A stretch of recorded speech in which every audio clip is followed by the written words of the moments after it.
The WNBA is going through an existential crisis because they have to deal with the fact that the overwhelming majority think that biological men shouldn't compete in women's sports. It all started after Sophie Cunningham said this. I think I said what I said. I think it's kind of common sense. I think it's really important to protect children. If Title IX and women's sports weren't protected, then you wouldn't hear about any type of women in sport. One of the big news stories has been Sophie Cunningham. How I'm seeing it is sports is about belonging. It's about inclusivity, and that includes trans women. So I'm all about inclusivity. I'm prepared to buy a WNBA expansion franchise. I pledge to have a 100% trans team, the most inclusive team in history.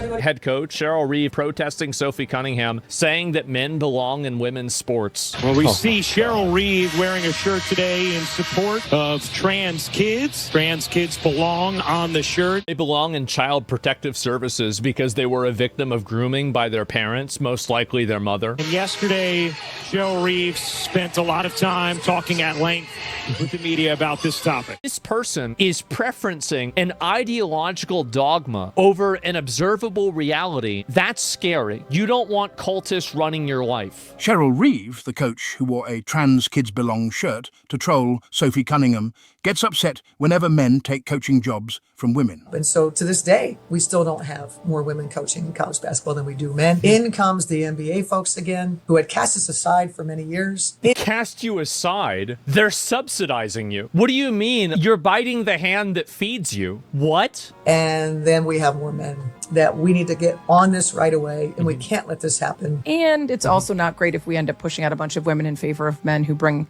the three letters NBA with them. Isn't it fucking insane?